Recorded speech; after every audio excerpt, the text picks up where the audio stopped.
గణపతయే నమః. ఓం శ్రీం శ్రీ మహాలక్ష్మీదేవతాభ్యో నమః. ఆదిత్యాయ సోమాయ మంగళాయ బుధాయ చ గురుశుక్రశనిభ్యశ్చ రాహువే కేతువే నమః. డివైన్ దామోదర్ ఛానల్ వీక్షకులకు స్వాగతం అండి. ఈరోజు ఈ వీడియోలో మీకు వాస్తు శాస్త్రం పైన కొన్ని విషయాలను మీకు తెలియజేస్తానండి. సహజంగా ప్రతి ఒక్కరూ కూడా సొంత గృహాన్ని ఏర్పరచుకునే సమయంలో ఎన్నో సందేహాలతో కొట్టుమిట్టాడుతూ ఉంటారండి. అలాంటి వారికి ఉపయోగపడడానికి నేను ఈ యొక్క వాస్తు శాస్త్ర విషయాలను మీకు తెలియజేయదలిచానండి. సొంత గృహంలో కానీ లేదా అద్దె ఇంటిలో కానీ వాస్తు శుభప్రదంగా ఉంటేనే ఆ ఇంటిలో ఉన్నటువంటి ప్రతి ఒక్కరూ కూడా ఆయుర ఆరోగ్య అష్టైశ్వర్యాలతో సుఖశాంతులతో జీవిస్తారండి. కాబట్టి ఈ వాస్తు శాస్త్రము తప్పనిసరిగా ప్రతి ఒక్కరూ కూడా పాటించాలండి. ముందుగా వాస్తు శాస్త్రం అనేది పురాతన భారతీయ నిర్మాణ శాస్త్రం అండి. ఈ శాస్త్రానికి విశ్వకర్మ మూలపురుషుడిగా చెప్పవచ్చండి. ఇది దాదాపు 3000 సంవత్సరాల క్రితమే మొదటి పుస్తకంగా రాయబడిందండి విశ్వకర్మ యొక్క చేతి ద్వారా. మరియు ఈ వాస్తు శాస్త్రం యొక్క చాలా విషయాలు మత్స్య, అగ్ని, విష్ణు ధర్మోత్తరం, భవిష్య పురాణాలలో ఈ వాస్తు యొక్క వివరాలు ఆ ప్రకరణలు చాలా ఉన్నాయండి. వాస్తు అంటే నివాస గృహము లేదా నివాస స్థలం అని అర్థం అండి. శాస్త్రం అంటే శాసించేది లేదా రక్షించేది అని అర్థం అండి. వాస్తు శాస్త్రం అనగా నివాసాల నిర్మాణాలలో విధి విధానాలను శాసించే ఒక ప్రాచీన భారతీయ శాస్త్రంగా చెప్పవచ్చండి. చాలా వరకు ఈ వాస్తు శాస్త్రంలో అనేక సందేహాలతో చాలామంది ఇబ్బంది పడుతూ ఉంటారండి. ఏ వస్తువు ఎక్కడ పెట్టాలి, ఏ ముఖద్వారం ఎలా ఉండాలి, ఎవరికి ఏ ముఖద్వారం అయితే కలిసి వస్తుంది, ఇంకా వారి యొక్క వంట గది కానీ పూజా మందిరం కానీ ప్రతి ఒక్కటి కూడా ఏ దిక్కులో ఎలా ఉంటే మనకు కలిసి వస్తుందనే సందేహాలతో ఇబ్బంది పడుతూ ఉంటారండి. ఈ వాస్తు శాస్త్ర ప్రకారం నేను ప్రతి విషయాన్ని మీకు వివరంగా తెలియజేస్తానండి. మొత్తం వాస్తు శాస్త్రాన్ని మీకు వివరించడానికి దాదాపు చాలా సమయం పడుతుంది. కాబట్టి నేను 6-7 వీడియోల ద్వారా మీకున్నటువంటి సందేహాలను తీర్చుతూ వాస్తు శాస్త్రం యొక్క వివరణ సంపూర్ణంగా తెలియచేస్తానండి. ముందుగా మీరు గృహాన్ని నిర్మించదలిచినప్పుడు స్థల పరీక్ష ఖచ్చితంగా చేయాలండి. తప్పనిసరిగా స్థలము మీకు యోగ్యమైనదో కాదో తెలుసుకొని తర్వాతే మీరు గృహాన్ని నిర్మించడానికి ప్రయత్నించాలి. స్థల పరీక్ష ఏ విధంగా చేయాలి అంటే, మీరు ఏ స్థలంలో అయితే గృహ నిర్మాణం చేయదలిచారో ఆ స్థలంలో 12 అంగుళాల లోతు 12 అంగుళాల వెడల్పుతో ఒక చిన్న గొయ్యి తీయండి. గోతిని తీసిన తర్వాత అదే మట్టితో ఆ గోతిని నింపి పూర్తి చేసిన తర్వాత కొద్దిగా మట్టి మిగిలితే ఆ స్థలం మీకు అదృష్టాన్ని తెచ్చిపెడుతుందండి. ఒకవేళ గోతిలో తీసినటువంటి మట్టి తిరిగి నింపేటప్పుడు సమంగా సరిపోయింది అని అనుకుంటే ఆ స్థలం మధ్యమ స్థితిలో ఉంటుందండి. అటు నష్టము ఇటు లాభము రెండూ లేకుండా సాధారణ స్థితిలో ఉంటుంది. అదే గోతిని నింపడానికి ఆ మట్టి సరిపోవటం లేదు అంటే మాత్రం ఆ స్థలం మీకు పనికిరాదని నిర్ణయించుకోవాలండి. అది అధమమైనటువంటి స్థలం. అలాగే ఇంకో పరీక్ష ఏ విధంగా చేయాలి అంటే, ఆ తీసిన గోతిలో నిండుకు నీళ్లను పోసి 24 సెకండ్ల సమయం, సుమారుగా ఒక 6 నిమిషం అనుకోండి, అలా వేచి చూస్తే ఆ నీరు యొక్క మట్టం తగ్గిపోతే అది కాస్త ఇబ్బంది పెట్టే స్థలం అండి. అర్ధ వరకు అంటే అర్ధ భాగం నీరు నిల్వ ఉంటే ఆ స్థలం మధ్యమ స్థితిలో ఉంటుందండి. సుమారుగా 80% వరకు నీరు నిల్వ ఉంటే ఆ గోతిలో ఆ స్థలం మంచి యోగదాయకమైన ఫలితాలను ఇస్తుందండి. మంచి స్థలంగా చెప్పవచ్చు. అదేవిధంగా ఆ స్థలంలో గోవులు కానీ లేదా కుందేళ్ళు వగైరా జంతువులు ఏదైనా నివసించేటువంటి స్థలం అయితే ఇంకా మంచి అదృష్టాన్ని ఇచ్చే స్థలంగా చెప్పవచ్చండి. అదే ఆ స్థలంలో మీకు ఎరుపు రంగు మట్టి ఉన్నటువంటిదైతే ఇంకా శ్రేష్టమైన స్థలంగా చెప్పవచ్చండి. నల్లరేగడి మట్టి కన్నా కూడా బంకమట్టి ఉన్న ప్రదేశం కన్నా కూడా మీకు ఎరుపు రంగు మట్టి ఉన్నటువంటి స్థావరాలు అయితే చాలా వరకు అదృష్టాన్ని ఇస్తుందండి. అదేవిధంగా చీమలు, పాములు, వాటి యొక్క పుట్టలు, ఎముకలు, బూడిద, కాలిపోయినటువంటి వస్తువులు గల భూముల్లో అయితే గృహ నిర్మాణం ఎట్టి పరిస్థితుల్లో చేయకూడదండి. సమాధులు, ముళ్ళ చెట్లు, అదేవిధంగా బీటలు వారి ఉండేటువంటి అంటే బీటలు వారి ఉంటుంది కదా స్థలము, అటువంటి స్థలాల్లో గృహ నిర్మాణాలకు అంత యోగ్యమైనది కాదండి. అలాంటి చోటనైతే మీరు విసర్జించడమే కరెక్ట్. ఆ స్థలాన్ని వదిలివేయడం ఆ స్థలాన్ని చాలా ఉత్తమ లక్షణం అండి. చాలా వరకు ఆ స్థలానికి వీధి పోట్ల ముప్పు కూడా ఉందా అనేది చూసుకోవాలండి. దక్షిణ నైరుతి కానీ, పశ్చిమ నైరుతి కానీ, లేదా ఉత్తర వాయువ్యం పోటులు కానీ, దక్షిణ ఆగ్నేయం కానీ, తూర్పు ఆగ్నేయ పోటులు కానీ లేకుండా చూసుకుంటే ఆ స్థలం మీకు చాలా విషయాల్లో యజమానికి ఉత్తమ స్థితిని ఇస్తుందండి. అదేవిధంగా ఆదాయము, ఐశ్వర్యాన్ని కూడా తెచ్చిపెడుతుంది.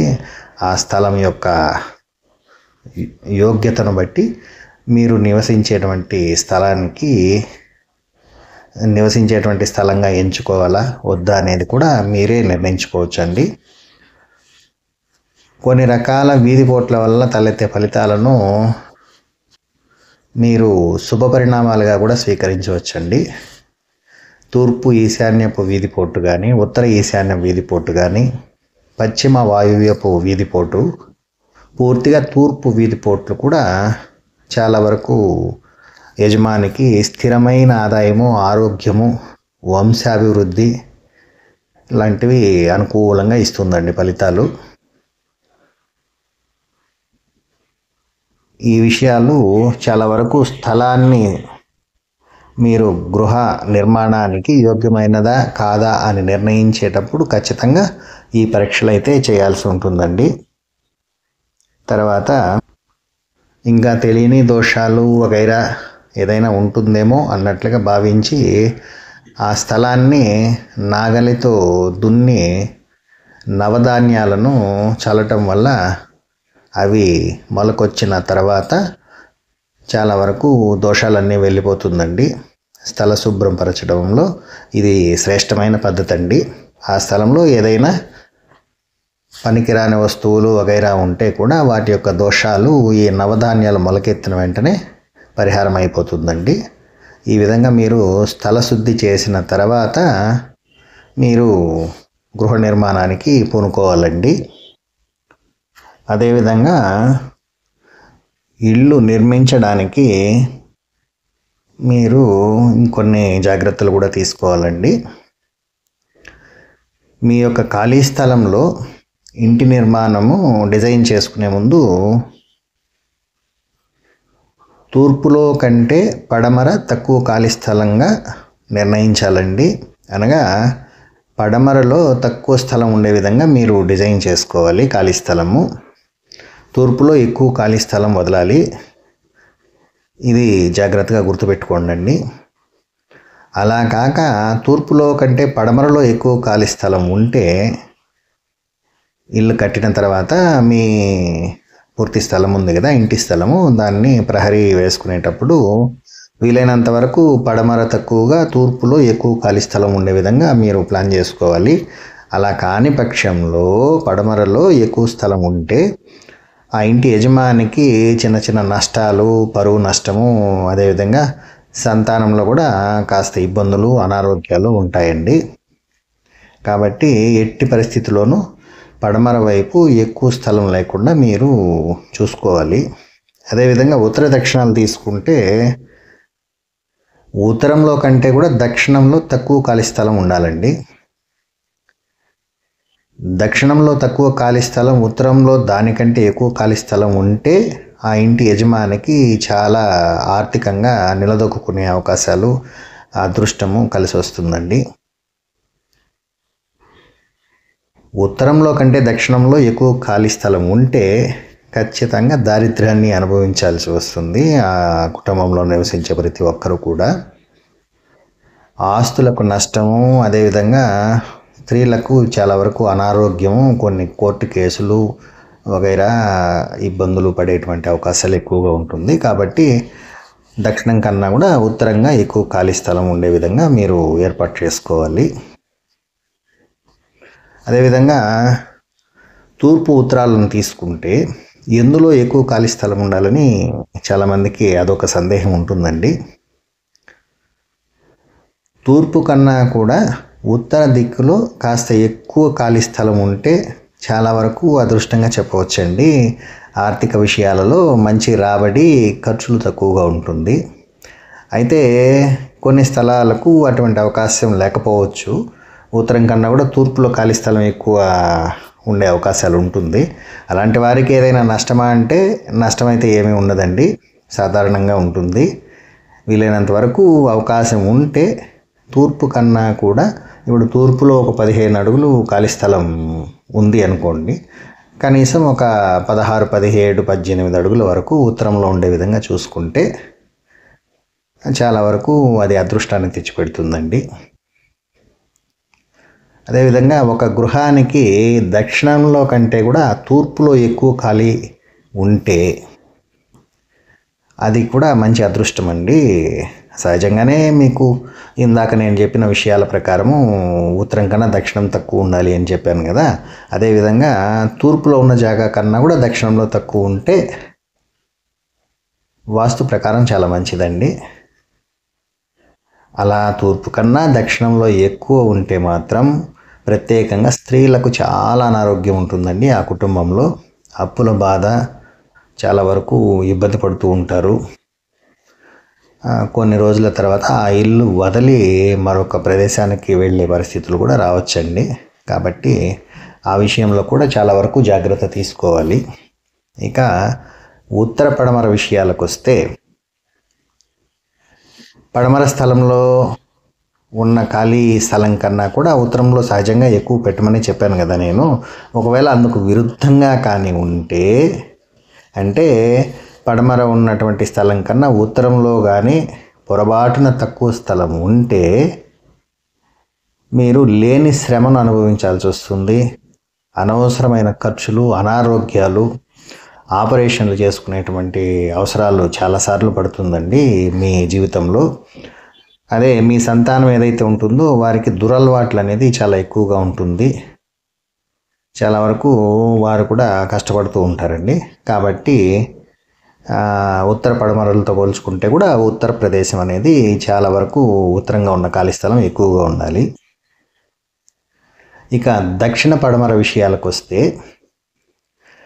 దక్షిణంలో పడమరలో సమానమైన ఖాళీ స్థలం ఉంటే కూడా మంచిదేనండి, అదేం తప్పులేదు. కానీ మరీ సమానంగా కాకపోయినా కాస్త అటు ఇటుగా దక్షిణంలో తక్కువగా, పడమరలో కాస్త ఎక్కువగా ఉంటే ఇంకా ఆ యజమానికి మంచి సపోర్ట్గా ఉంటుందండి ఆ స్థలము. మంచి యోగమైన సంతానం కూడా లభిస్తుందండి ఆ విధంగా ఉంటే. ఒకదానికంటే ఒకటి ఎక్కువ అంటే దక్షిణం కన్నా పడమర కొద్దిగా ఎక్కువ ఉంటే మంచిదవుతుంది.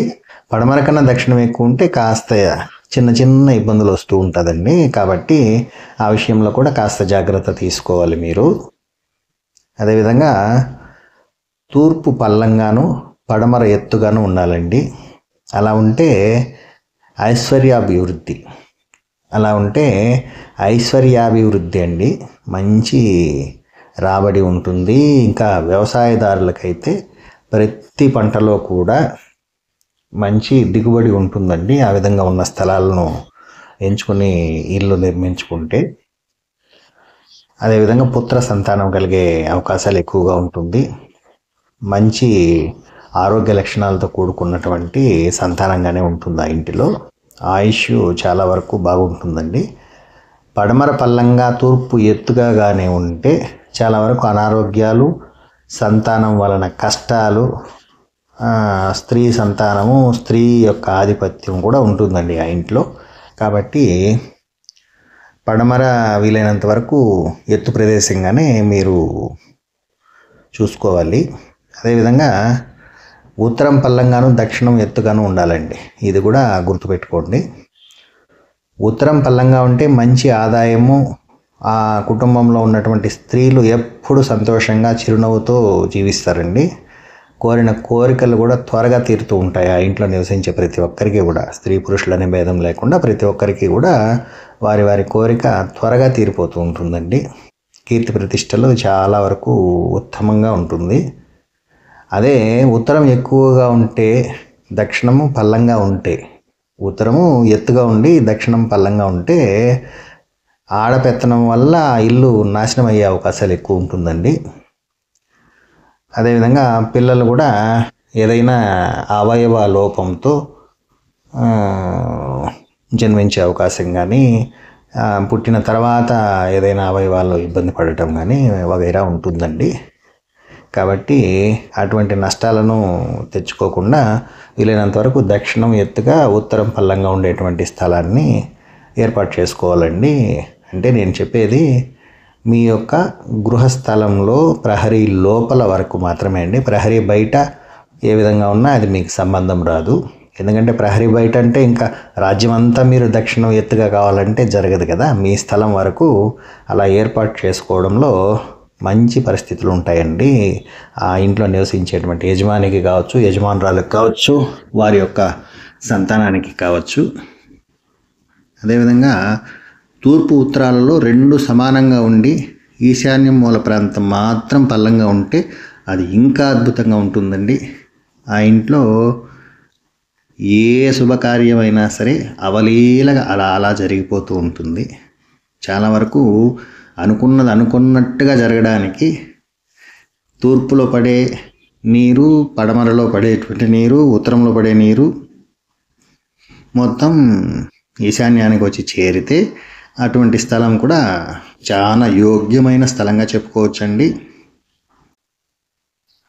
అయితే కొన్ని స్థలాలలో తూర్పు కన్నా ఉత్తరం 3-4 అంగుళాలు ఎత్తుగాను, ఇంకొన్ని స్థలాలలో ఉత్తరం కన్నా తూర్పు 4-5 అంగుళాలు ఎత్తుగా ఉంటే కూడా పెద్ద మార్పులేమీ ఉండదండి. దానివల్ల యజమాని నష్టపోయే అంత పెద్ద ఇబ్బందులు అయితే ఏమీ రాదు. కాస్త అటు ఇటుగా ఉన్నా కానీ పర్వాలేదు. కానీ పడమర దక్షిణాలకైతే మాత్రం ఇవి ఎత్తుగా ఉండకూడదండి, తూర్పు ఉత్తరాలు. ఇది బాగా గుర్తుపెట్టుకొని ఆ విధంగా స్థలాన్ని ఎంచుకోవాలండి మీరు గృహాన్ని నిర్మించడానికి. ఈ విషయంలో ఎట్టి పరిస్థితుల్లోనూ రాజీ పడకూడదండి. ఈ స్థలాన్ని ఎంచుకునే విషయంలో ఎట్టి పరిస్థితుల్లో రాజీ పడకూడదు. అలాగే ఇంకొన్ని విషయాలు ఏమంటే, ఎక్కడైతే మీరు గృహాన్ని నిర్మించదలిచారో అక్కడికి రాకపోకలకు సహజంగా దారి అనేది ఇబ్బంది లేకుండా ఉందా అనే విషయాన్ని కూడా మీరు చూసుకోవాలండి. ఇది వాస్తుపరంగానే కాదు, మీ సహజ జీవన సరళికి కూడా కాస్త ఇబ్బంది పడేటువంటి అవకాశాలు ఉంటాయి. చాలా వరకు నా అనుభవంలో చూశాను. పెద్ద పెద్ద ఇళ్ళు వాస్తుకు సక్రమంగా నిర్మించినటువంటి గృహాలకు కూడా రాకపోకలకు దారి ఇబ్బంది పెడుతూ ఉండే స్థలాలు కూడా ఉన్నాయండి. అటువంటి స్థలాల్లో ఇల్లు కట్టిన తర్వాత వచ్చే సమస్యలను ఫేస్ చేయడం కన్నా కూడా గృహాన్ని నిర్మించడానికి ముందే రాకపోకలకు దారి అనేది సరైన దారి ఉందా లేదా అనేది కూడా చూసుకోవాలండి. ఇది మస్ట్ అండ్ షుడ్. దీన్ని బాగా గుర్తుపెట్టుకోండి. ఇకపోతే ఆ స్థలం యొక్క ఆకారం చతురస్రంగానే ఉంటే, అంటే 4 దిక్కులు సమానంగా, అంటే ఎగ్జాంపుల్ ఇప్పుడు 40 అడుగుల స్థలం అనుకోండి. పొడవు 40, వెడల్పు 40, ఇట్లా 4 పక్కల 40 అడుగులు ఎగ్జాంపుల్గా చెప్తున్నాను అడుగులు. అలా ఉండే స్థలం అయితే చాలా వరకు అదృష్టాన్ని తెచ్చిపెడుతుందండి. అదేవిధంగా దీర్ఘచతురస్ర స్థలం అంటే తూర్పు పడమరలో ఒక 40, ఉత్తర దక్షిణలో ఒక 30 లేదా 28 ఇట్లా ఎగ్జాంపుల్గా ఉండేటువంటి స్థలాలు అయితే అది కూడా మంచిదేనండి, పెద్ద ఇబ్బంది ఏమి ఉండదు. అటువంటి స్థలంలో కూడా ప్రశాంతంగా ఇల్లు కట్టుకోవచ్చు. అదేవిధంగా ఉత్తర ఈశాన్యం పెరిగిన స్థలం అయితే ఇంకా మంచిదండి. ఉత్తర ఈశాన్యం ఓ 2-3 అడుగులు లేదా 5 అడుగుల వరకు కూడా పెరిగితే కూడా ఆ స్థలం కూడా చాలా వరకు మంచిది. తూర్పు ఈశాన్యం పెరిగిన స్థలం కూడా అదేవిధంగా మంచి ఫలితాన్ని ఇస్తుందండి. పడమర వాయువ్యం పెరిగినటువంటి ఖాళీ స్థలం మంచిదే. అయితే ఇల్లు కట్టిన తర్వాత పడమరలో కంటే తూర్పులో ఎక్కువ ఖాళీ స్థలం ఉండే విధంగా చూసుకోవాలండి. ఆ పెరిగిన స్థలం కన్నా కూడా తూర్పులో ఎక్కువగా ఉండే విధంగా చూసుకుంటే అటువంటి స్థలం కూడా మంచి యోగదాయకమైన స్థలంగా చెప్పుకోవచ్చండి. దక్షిణ ఆగ్నేయం పెరిగినటువంటి స్థలం మాత్రం కాస్త ఇబ్బందులు పెడుతుందని నా అనుభవము. కొంతమందికి అది కూడా కలిసి వస్తుంది, కానీ భవిష్యత్తులో ఏదో ఒక ఇబ్బందితో అయితే ఉంటారండి. ఇది ఖచ్చితంగా నా అనుభవం. ఇది దక్షిణాగ్నేయం పెరిగిన స్థలాన్ని కట్ చేసి స్ట్రైట్ చేసుకోవడంలోనే మంచి ఫలితాలు అయితే ఉంటుందండి. ఇది బాగా గుర్తుపెట్టుకోండి. నైరుతి పెరిగిన స్థలం మాత్రం మంచిది కాదండి. నైరుతిలో దక్షిణ నైరుతి కావచ్చు, పడమర నైరుతి కావచ్చు, ఏదైనా పెరిగినటువంటి స్థలాన్ని మాత్రం ఖచ్చితంగా వదిలేయాలి.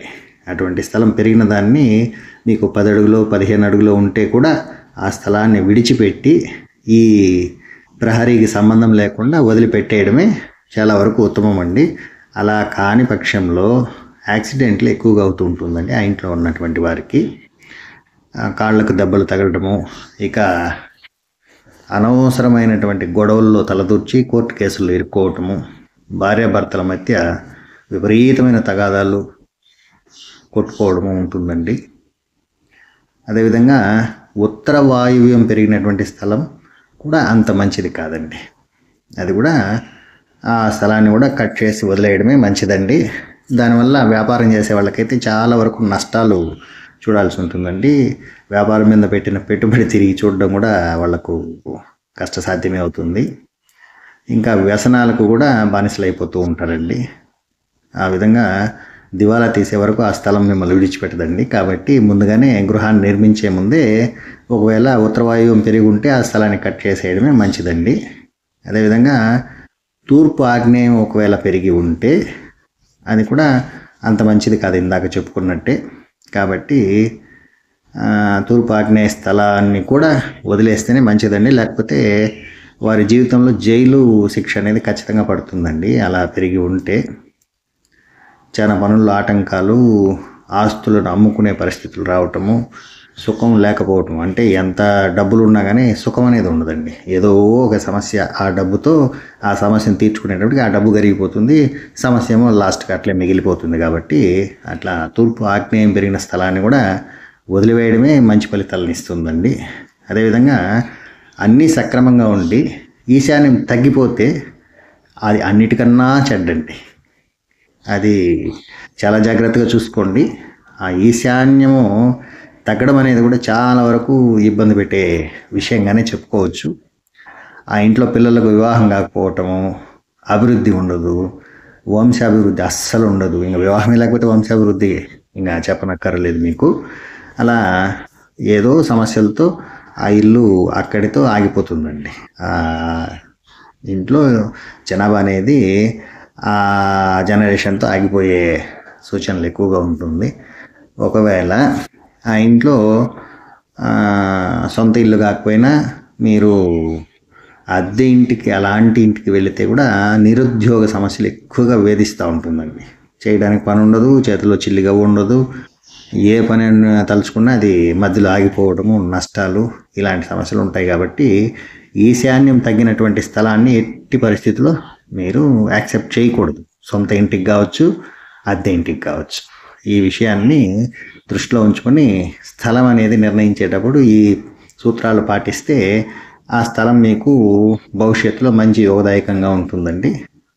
ఇంకా మిగిలిన విషయాలు చాలా ఉన్నాయి, తర్వాత వీడియోలో చెప్తాను. గృహం ఎలా నిర్మించాలి, ఏ దిక్కులో ఏ గది ఉంటే ఏ ఫలితం ఉంటుంది, సింహద్వారాలు ఎవరికి ఏది బాగా కలిసి వస్తుందో, ఇలాంటి విషయాలన్నీ కూడా చాలా విషయాలు ముందు ముందు వీడియోలో చెప్తానండి. అంతవరకు సెలవు తీసుకుంటున్నాను. నమస్కారం అండి.